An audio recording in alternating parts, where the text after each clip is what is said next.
let's get started. Okay, so this is number 2. It is, yeah. I did the first one by myself, and It's pretty funny that I listened to it. we wanted to come in on this one. Yeah, I just heard the first one and it excited me. The idea of being able to communicate via online to a multitude of people. It's a great concept. And it's learning how to do it as well, so we're not just like trying to just straight away be good at it. We've got to learn how to have a conversation with us and also be aware that we want it to be, something that's shareable. And the thing is I've noticed on these podcasts a lot of the times it is just a general conversation. But these people are good at what they do. It's not just a general conversation in that sense. Like they're, talking about something that is meaningful. With an essence of structure that allows for both ideas to converge naturally without resistance. Yeah. A bit of openness, vulnerability. Or maybe even with resistance sometimes, because when resistance and tension is involved, when conflict or when ideas converge, as diamonds are created under pressure, something can come forth from that tension that can enlighten both parties. So, yeah, I think what I'm trying to say is just as long as there's a undertone level of respect between the conflicting ideas, then it can bring about enlightenment for both parties involved. Yeah. So like with me and you, we can touch upon, because we know each other, we can touch upon like complex stuff and be a bit challenging towards each other. Rock the boat in a sense. Yeah, but it takes getting to know each other. Like it's because we know each other that we can, test those boundaries. Yeah. And test each other and show each other a side of ourselves that we might not recognise, and have to be vulnerable in that space. That's true. I think that stems from. See, this is a main concept in terms of openly communicating with a wide range of people. Integrity to truth. If there's a consensus between everyone involved that we're all trying to be aligned towards the truth, then every perspective is valid because none of us know what the truth is. Yeah. Do you know what I mean? It Yeah, just creates more space. It's hard to communicate it though, like in the sense of none of us know what it is. It's like it plays out over time in relationships more clearly than it does if I've just met you and we're trying to talk about something complex. Like you're saying, this is only the second time that I haven't even recorded something to put out there. So I'm aware that I can't just go and talk about complex things. I want to, be able to do that with an audience that will, eventually I'll be able to do it to the audience in a more truthful way once I've played out a bit of a persona. I can't just go out and,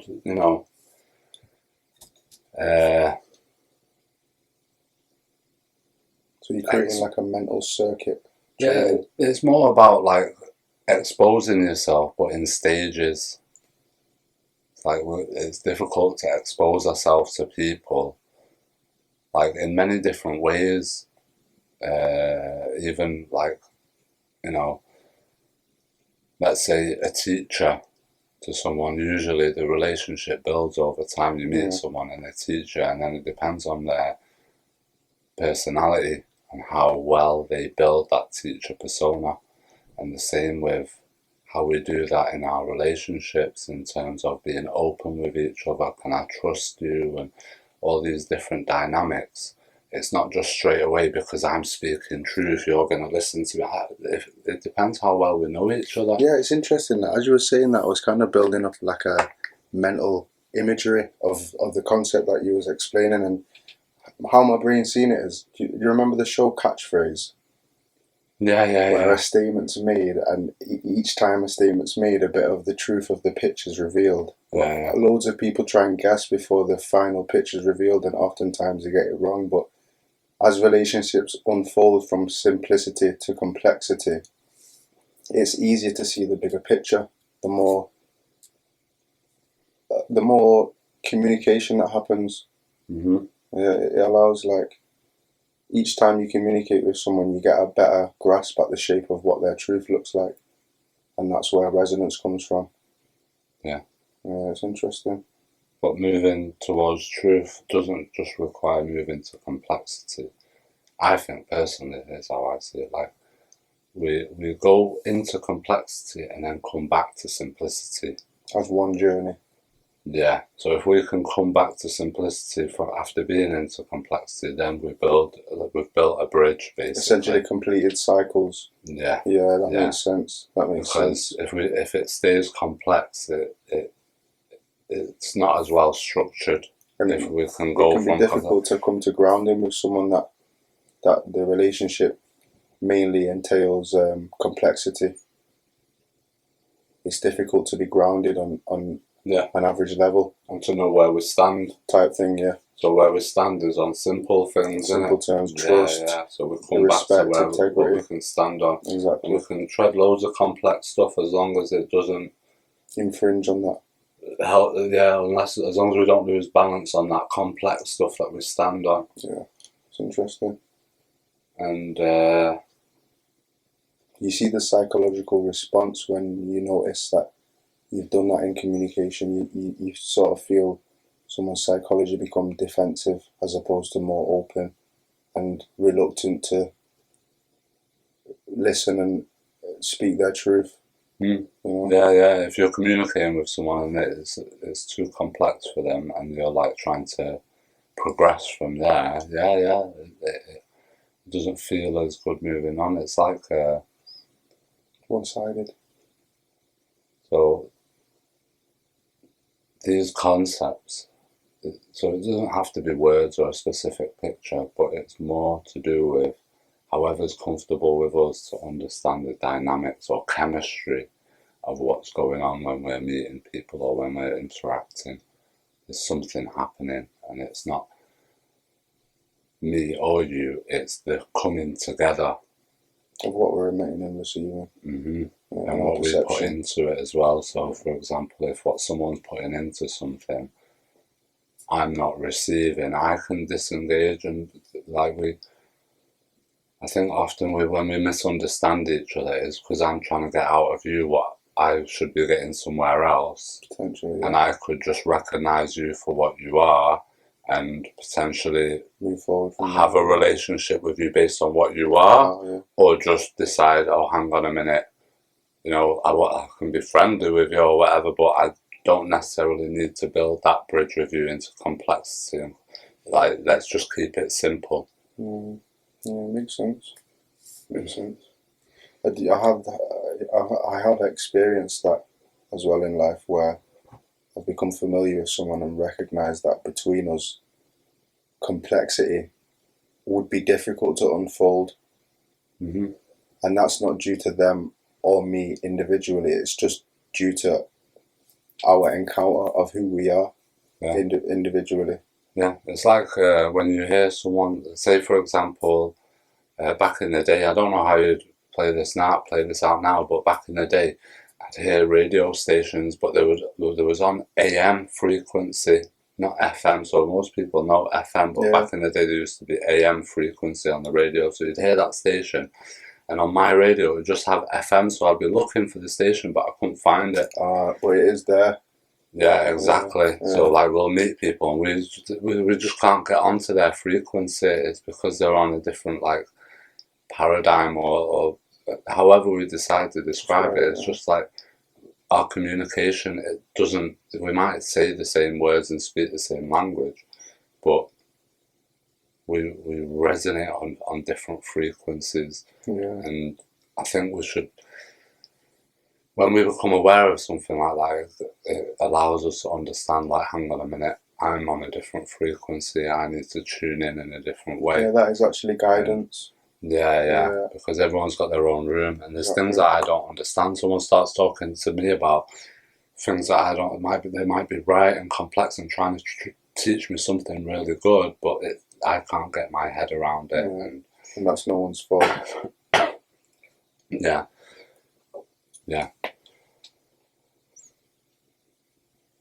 It's because we all have our own limitations. We've been blessed with what we've been blessed with, and I feel like. And to express humility is almost like an expression of gratitude for acknowledging that very same thing. When we meet people that are perceived other limits than us, it's that opportunity for us to express humility as opposed to arrogance, which brings about unity even with the acknowledgement of the difference in limits with each other. It just allows us both to become like a fabric where we don't all need to be operating on the same plane. There's dips, there's heights, and over time things change, and it almost mentally seems like a fabric that we create that allows for all to be what they are and still fit in the bigger picture of unified resonance. Yeah. Well,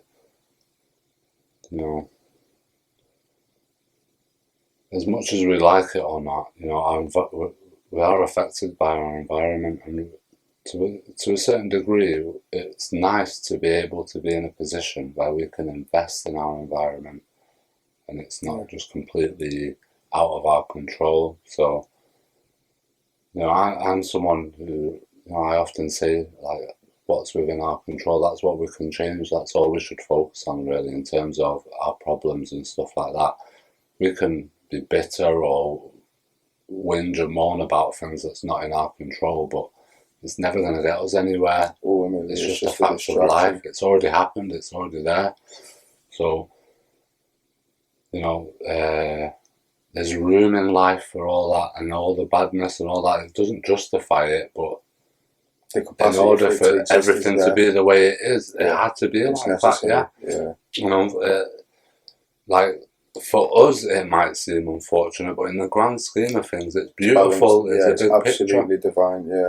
Despite the dips and lows and highs. It's due to our forgetful nature that we become lost sometimes in paradox. Yeah, but we could be in a bad situation ourselves because we only see a small picture of the big thing. We could specifically be having a really hard time, but that's, I think, also because I've been in hard times and I'm now feeling like good times, and I understand the dynamics between them both.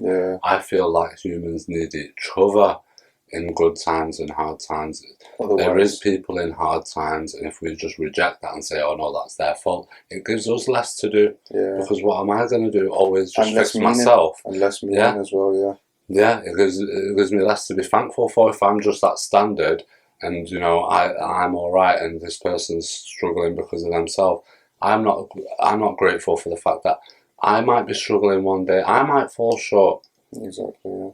But like I was saying, we get lost in our own little picture and don't understand that the big picture, and there's room for everything in that big picture. And if we're going to stand up to change something, we should try to put it within our control and not just to blame everyone else, because I think personally, if everyone has a chance to better themselves and they receive it in a way that they understand, then they'll step up to it. I think they will. Personally, we do want better for ourselves, but we all fall short in different ways, and some not as much as others. But perspective, I think in terms of relationships and dealing with each other, it gives us stuff to do, and if we pass on things like education and sharing our blessings, basically, we're born with nothing, and all these blessings come about to us. So, like, why we try to hold them off and say, oh, other people, are problematic and they don't deserve blessings. It's like, no, we just haven't built the network and connections yet. But if we teach our children, and our children, like the people of the past have done, so we've been blessed off the people of the past. We're here because of them.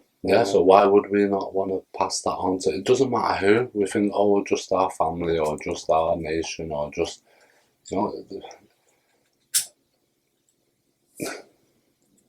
I think, every baby that's born, humans should work towards the passing of goodness or freedoms or education, I think especially is valuable to every child that's born, and in a way that empowers them, not not how we see now. It's like people just want to get jobs out of it and live a normal life.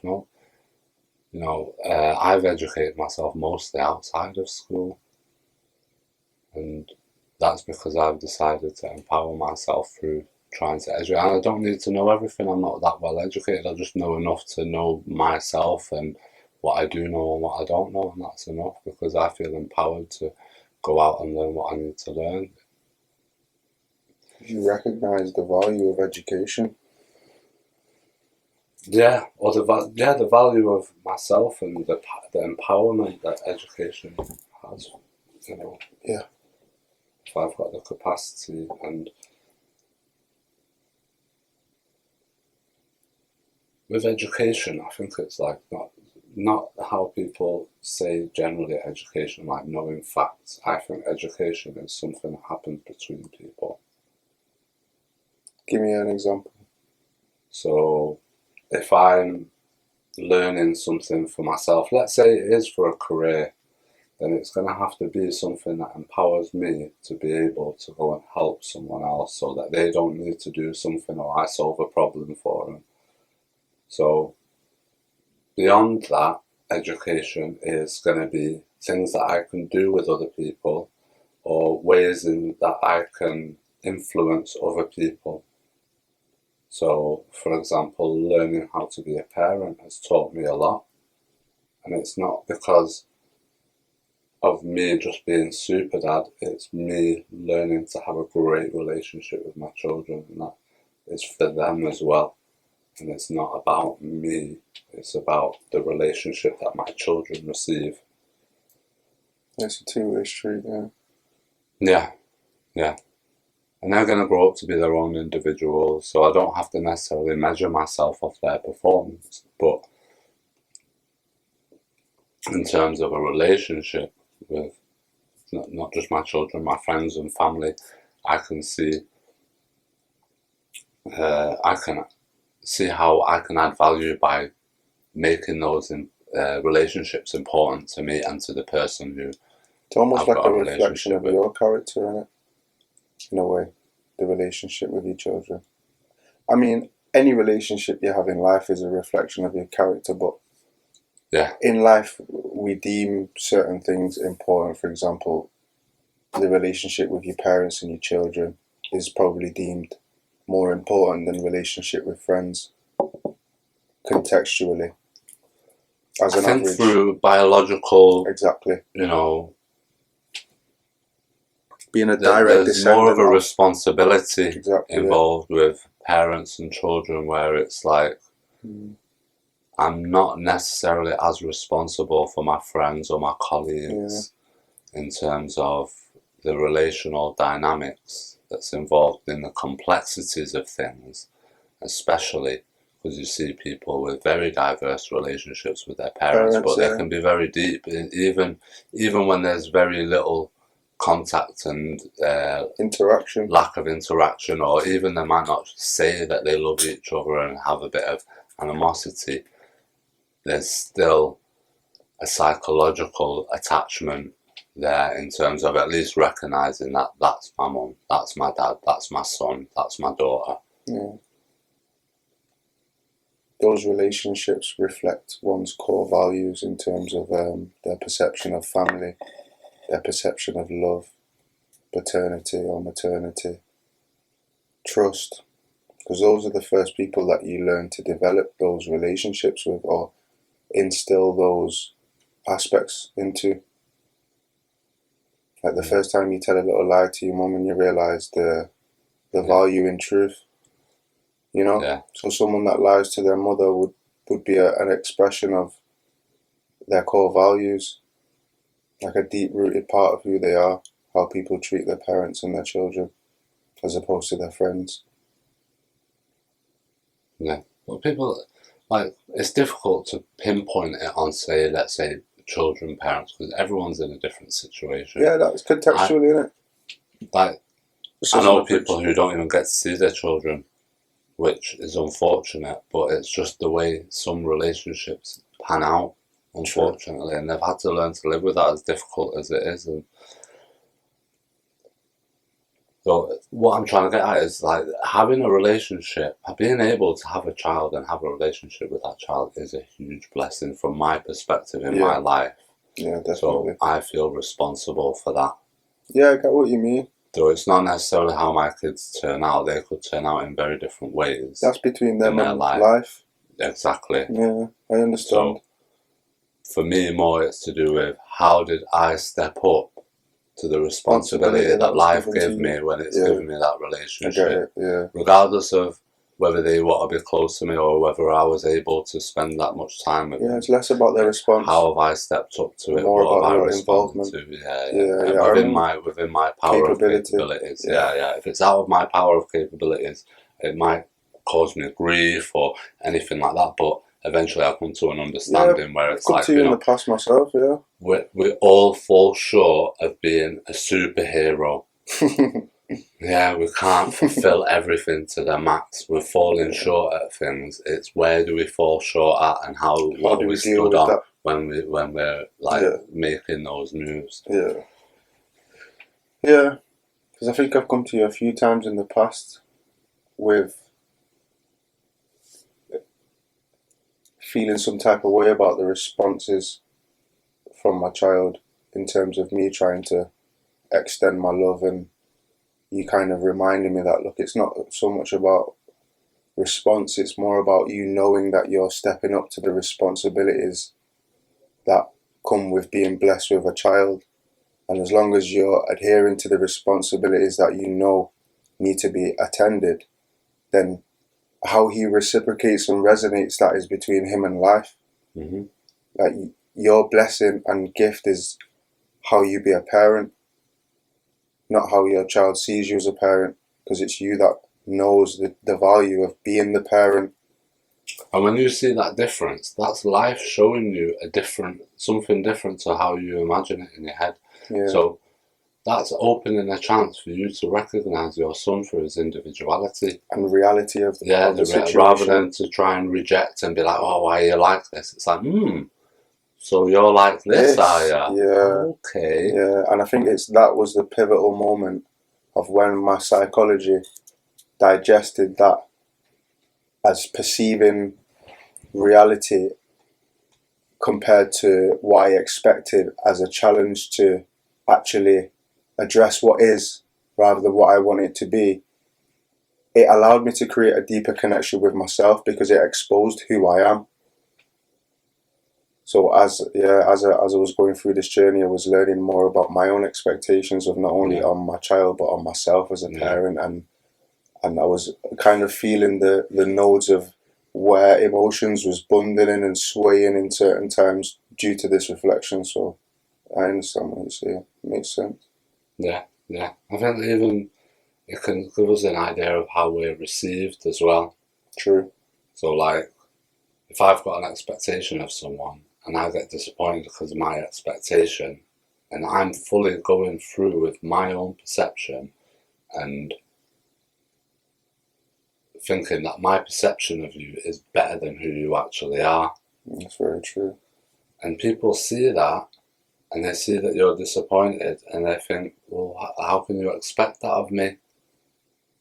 It's true. Because this is even just who our I children, even our children will be like, what's wrong? Like, there's something wrong with me? Because they're less understanding. They might question, like, no, because they look up to their parents. So personally, I've made all these mistakes with my kids and then realised it and then made correction after, because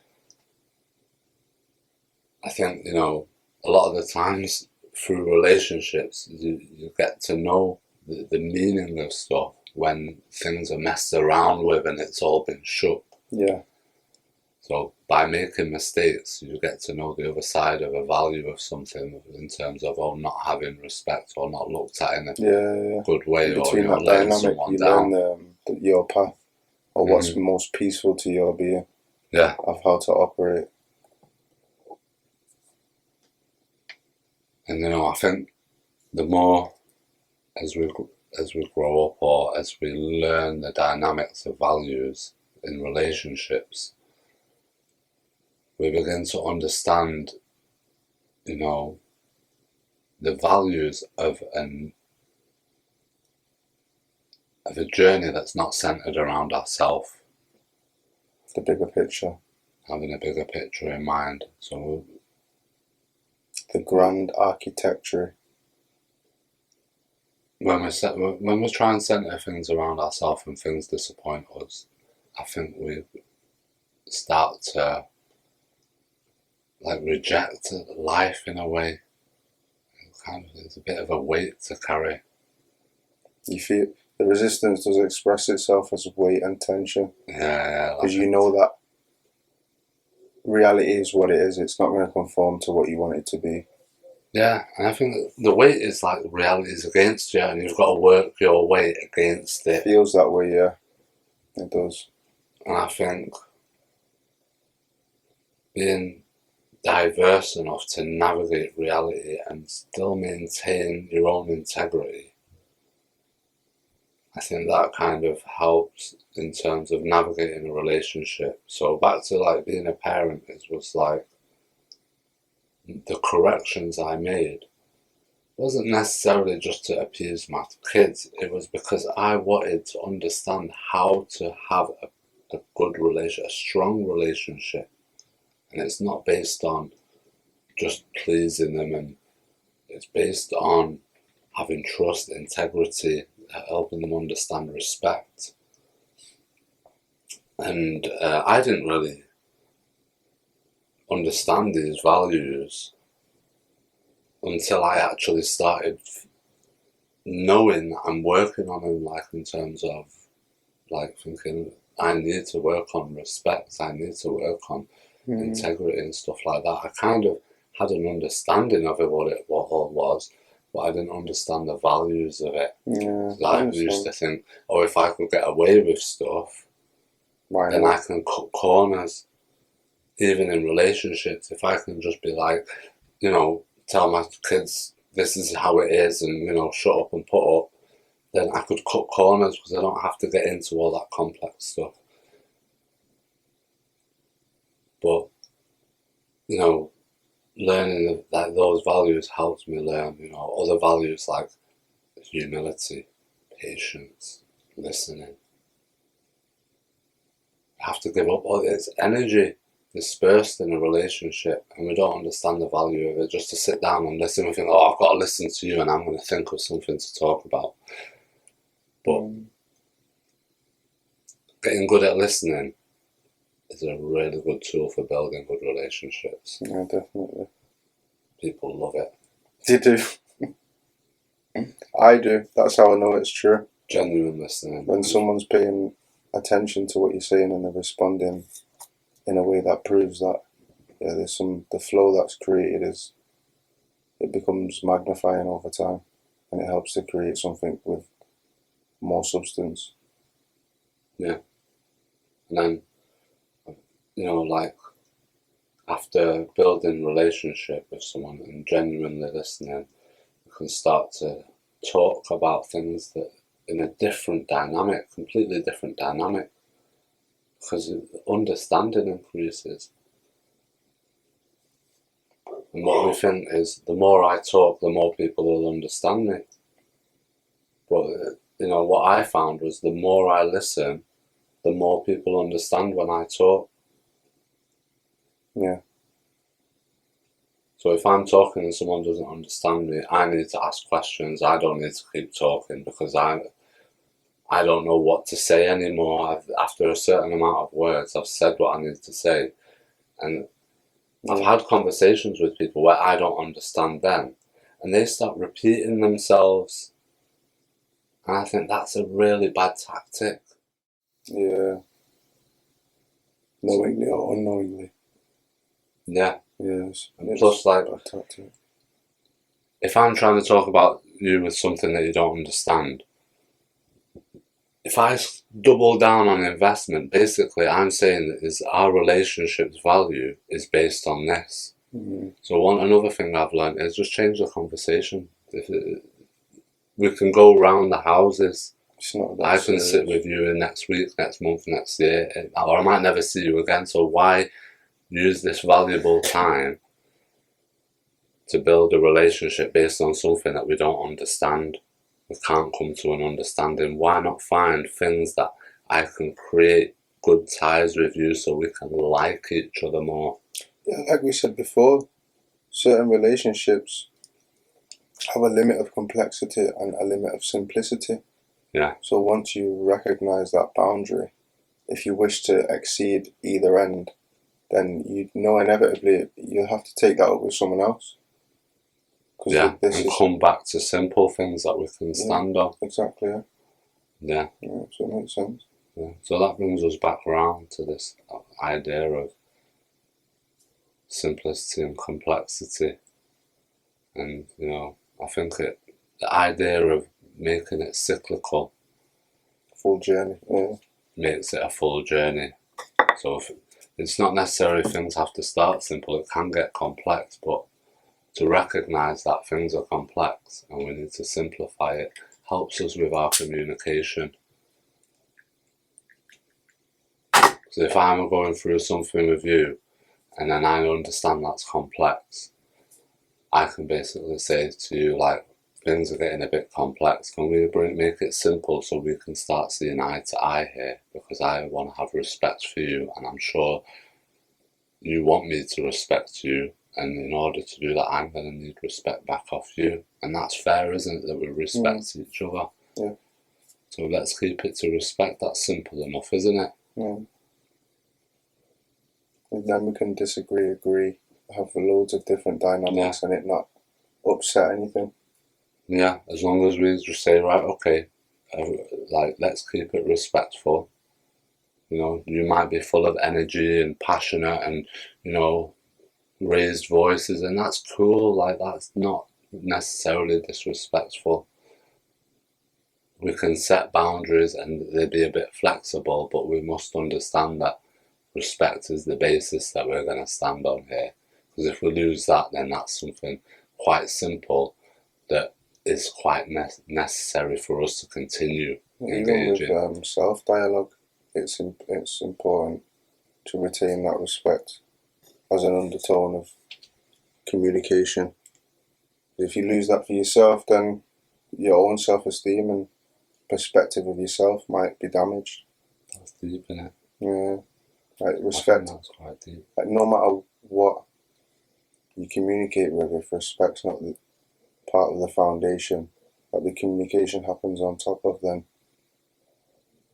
yeah, consequences can be dire. Yeah. Yeah, I think that's deep because, you know, I think it's really important how we talk to ourselves and developing that respect within ourselves. It's the benchmark of communication. It's so important, you know, the benchmark of communication and being able to communicate with yourself and find Understand balance. yourself, recognize yourself, see yourself.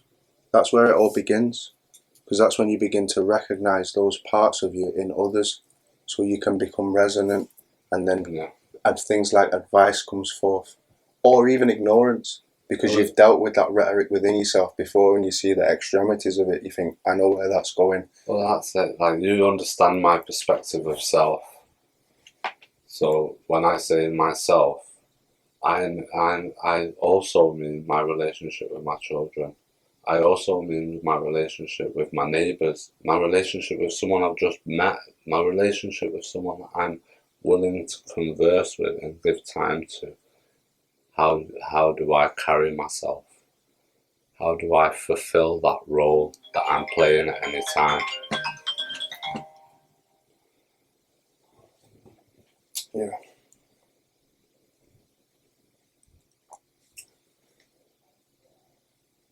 Yeah, having a good relationship with yourself and noticing that I'm not just me, I'm also the interactions I have, I'm also what I do, how I carry myself, how I grow through situations.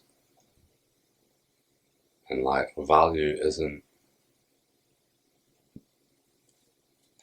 necessarily what's in the bank and stuff. It's we can build value that's between ourselves. We can literally just create so much value, but we hardly recognize it because we think, oh, I know what I know, and I'm doing my thing. But personally, I think something that humans overlook is the value in building relationships. We think money is just invented by people, yeah. It's a byproduct. Yeah, it's just like a promise, yeah. So imagine if we increased the values between people's promises that they made to each other by having good relationships. Yeah.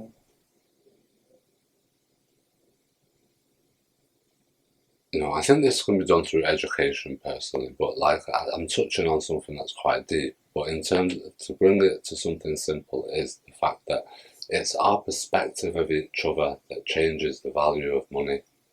It's the relationships that we have around the world of our collective selves that dictates the value of money, really, and how things are shared around the world, and the systems and what we focus our energy and resources on doing. It's to do with relationships. That's deep. Yeah. So that's the importance of having good relationships, and that's what can grow from having good relationships. I can have a good community, tight community, so that when I decide to open a business, or when I need people, or when they're gonna turn up, or I can go around and think, oh, this person's an idiot, that person's an idiot, and then not realise that I'm an idiot sometimes. And the more I call other people idiots, the likelihood is that I'm the idiot. Yeah, I probably agree. And it doesn't empower us, picking each other up, finding it. I can't go out and save everyone, yeah, but I can at least try and communicate it with each other so that I can try and pick up anyone I can along the way. Yeah. Might be one or two people, but they might, if we can teach each other this type of networking type system, then even if it's not us, it can be our children, and they can benefit from this. These ways of communicating using internet to improve networks around the world. The whole world's going to change with all this stuff, but people are thinking that no, in my lifetime it's not going to change. I think one thing that you did touch on that was very, very, very deep was the fact that we can actually bring forth value between each other. People are so obsessed with only allowing the value to be kept in money that they don't even realize how easy to come by that stuff would be if the value was kept between the individual that they're working with.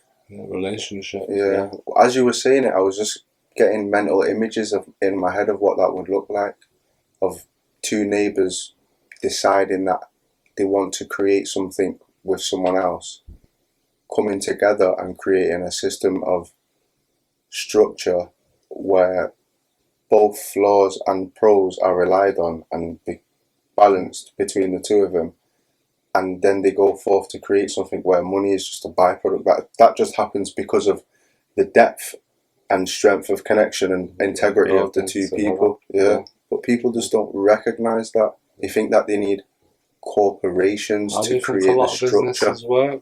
That is how businesses work, exactly. But because a veil has been put over the masses in terms of believing that we need the structures created by companies and already established industries that don't really serve us. We need that as a gateway into that life, when it's not. Like, we have a whole society and neighborhood around us filled with people who have ideas and potential. And yeah, I think so the structures that have been set up in the past are useful, but they're only steps along the way of the unfolding potential through the progress of humanity. So to be to fixate on a structure that's set in the past is basically limiting the possibilities of growth for the future. Because basically we're saying that these old ways are the ways that it's going to be absolute, forever. exactly. Absolute. And nothing's absolute. So there is things that, in terms of relational dynamics, if I'm going to have a good relationship with someone, there are going to be things that I recognize as absolute, but it's not absolute that I'm definitely going to have a good relationship with everyone. Exactly. Because that's not realistic. I can increase the chances of me having good relationships with people by building a network. And I think what modern technology has taught us is these networks can be spread around the world quite easily, especially with the use of modern technology. I just don't think humans have figured out how to utilize that the most. And I think because they're used, so much energy and effort has been put into using them to support systems that were there in the past that don't really serve the potential of the future, the best potential for the future. Like you said before, it makes sense. Because we build for manufacture and then disposal because it makes the most money. Like that's how industry grew. If they didn't make money, they wouldn't have grew like that. But now we know that all things can be manufactured easily for people, but there's too much throwing away. Lack of efficiency. There's a lack of efficiency in humans. The people, like, the whole we want things to throw away. Yeah. We want things like the latest iPhone next year and the next thing next year. We've been indoctrined into that sort of religious type behaviour of constantly seeking the next thing that it itself is throwawayable because it makes a profit for this industry that's going on, which works for a certain point where people got to live really nice and improve their communities, but because of that system needing to evolve and people who have set up this system wanting to keep it the way it is, it's kind of like a dynamic between it both. So I think what we as humans need to do is work on ways of developing new relationships, on using everything we've got to understand that. Using only what we've got. Yeah, everything we've got is all here. It's true.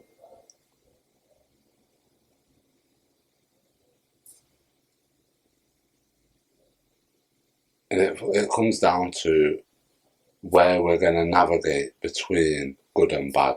We can't get everything good, it's impossible.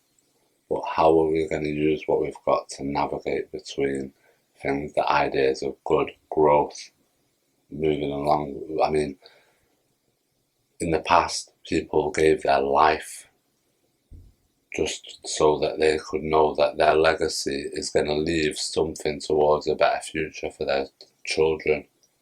It was that valued. People cross the Atlantic Sea to go to America and go to wars and take new lands. To ensure the development what we see today as America, they didn't even see that. They didn't even live long enough to see any of that. And I think it was worth it in the end because now we've got like America and the world advanced and what we've got is what we've got. I don't know if it was better, but I can say that what we've got is what we've got. I don't actually. It wasn't necessarily better because there's good and bad sides to it all. Yeah, to be able to do that, they must have. But you know, in hindsight, there's loads of things that I could have done better in my life, and mistakes that I've made. So, if I just look at all the bad things and think, oh, if they didn't happen, but at the same time, I wouldn't be who I am.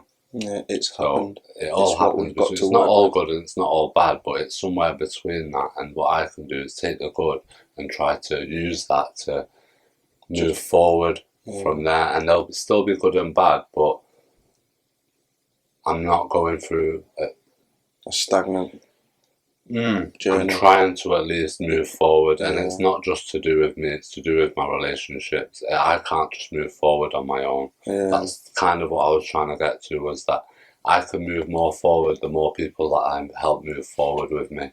Yeah, I heard a saying. It goes, if you want to go fast, go alone. But if you want to go far, go together. Yeah. And it speaks volumes in terms of what you're trying to express.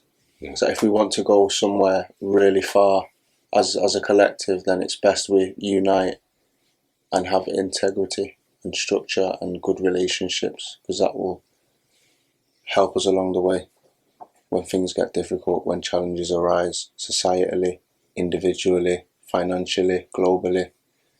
You know, because conflict is inevitable. There are a lot of opinions swimming around it. It's potentially over 8 billion of us on the planet, you know. Not everyone can be leaders, so that means not every leader is going to have the same intentions as everyone else.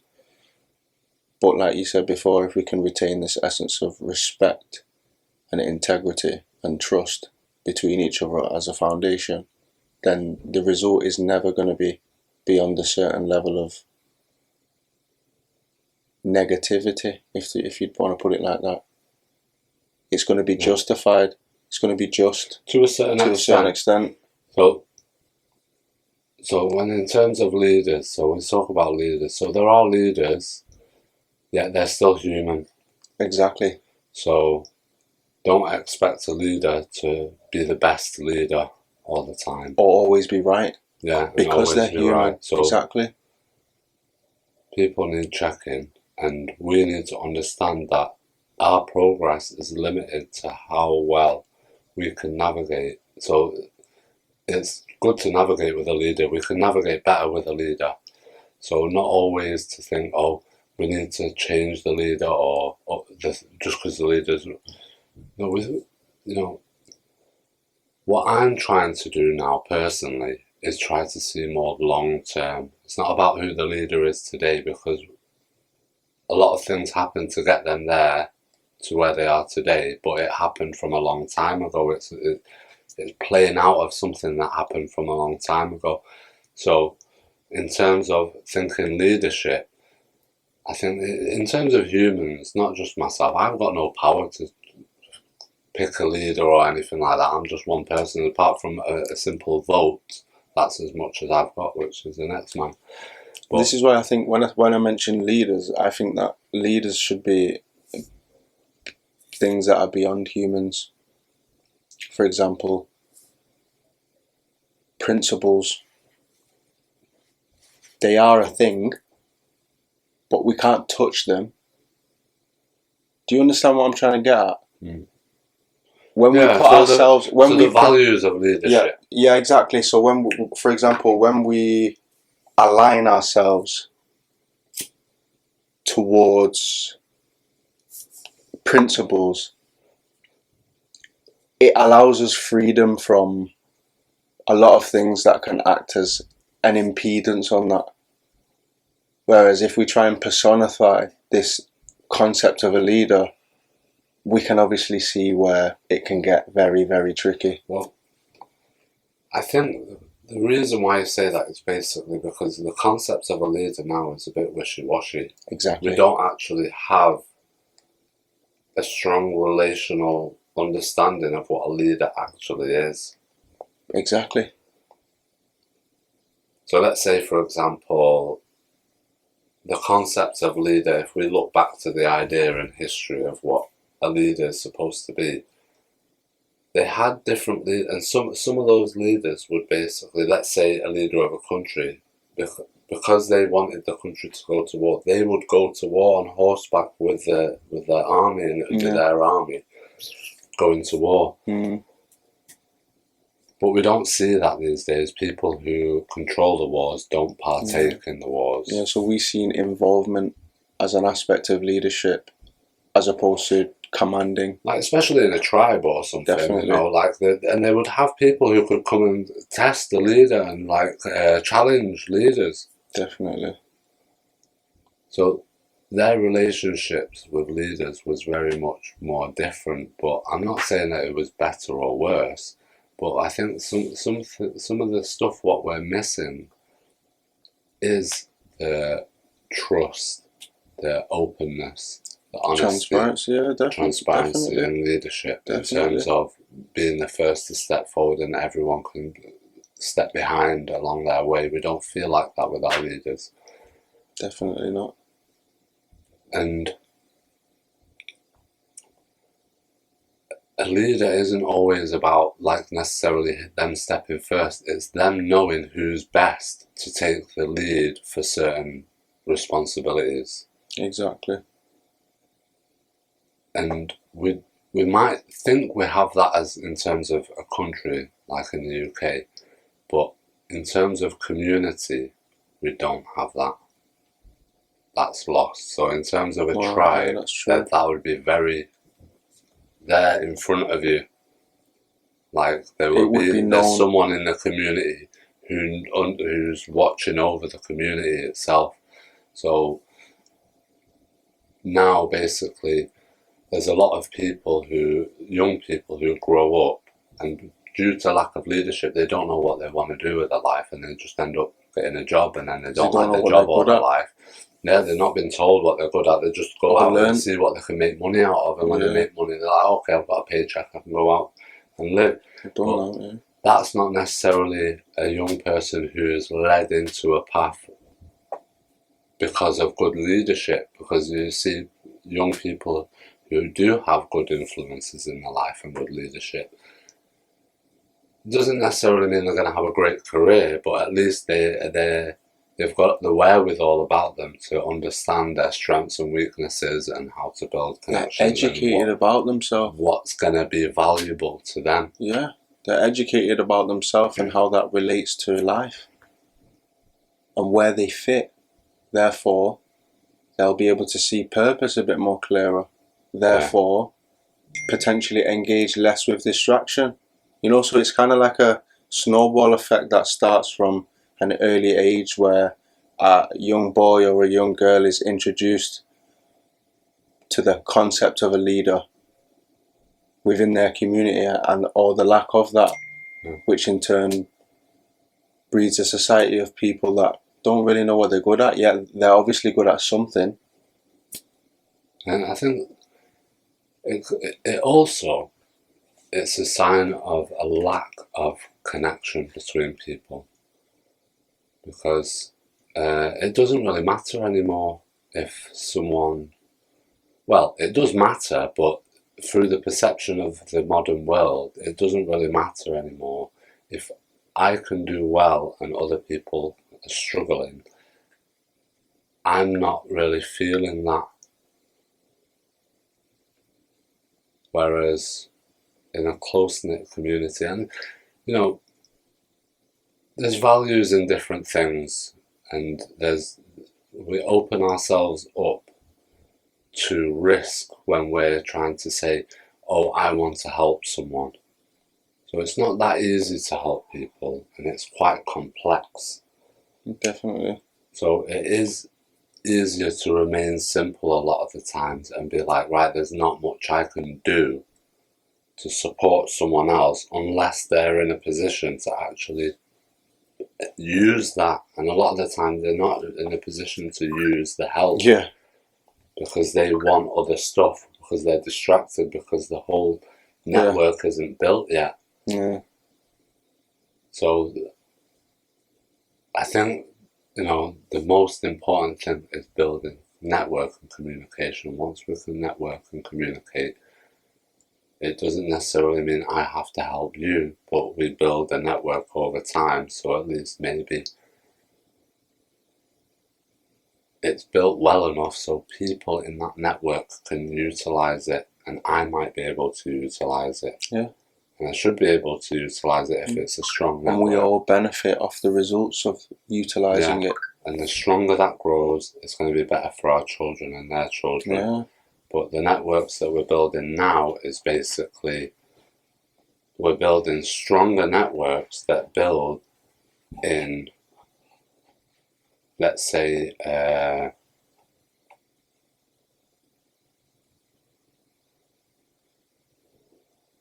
people who are competitive for exponential growth. I'm not sure if that's the right words of saying it, but No, I understand what you mean by that, yeah. We're wired for success, but how we see success can be problematic to how we achieve success. So, some people see success as being flashy, some people see success as having loads of money, some people see success as having a big family, or being able to travel, or having these freedoms. True. But in the bigger picture, we're humans, and what we're building, if it's going to last beyond ourselves, it's more to do with the success of humanity. So in terms of long-term thinking, leadership and all this stuff, we should be thinking 2-3 generations ahead. Because these are very complex things that we're getting to. We're not in a tribe anymore. We're in cities and countries and very complex things.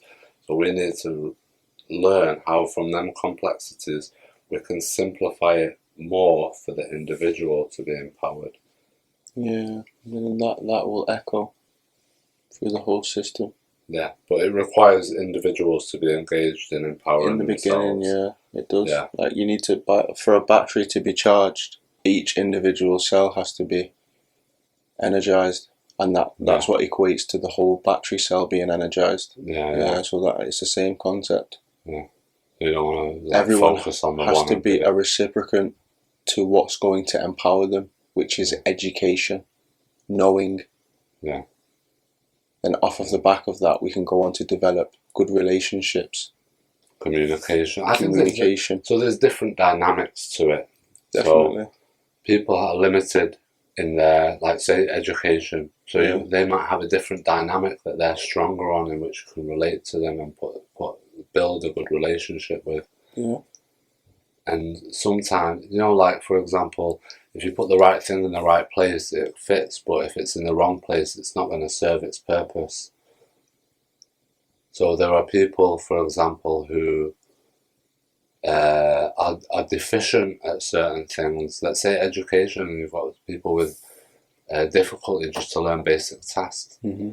But that gives us purpose. That gives us something to do. The fact that, like I was saying before, when I'm learning about my career, I want to be useful to people. Yeah, you want to help. Yeah, so that means people are going to be deficient and they're going to need me. Yeah. So if people are deficient in education, then there's an area of education there to support people who are deficient in education. Yeah, it speaks for itself, depending on how you perceive it. It's a whole career. As just, a challenge or something that you're going to put yourself towards correcting. It's perspective. Yeah. Anyhow, I think we've gone on almost an hour now. So, that was boring, man. Probably the most boring conversation. Yeah. So, yeah, I think it's a good time to end it. Yeah, that's good. I feel like I've become a bit more open-minded. Yeah. I feel like I'm more comfortable in this than I expected. It was really difficult for me to get my head around how to do this, and I think just recording it is the best place to start. Yeah, do it. With what you've got. Be shit a few times, and the more I listen to it, I think I'll just get a little bit better every time. So, yeah. Alright. Peace. Thanks, man. Peace.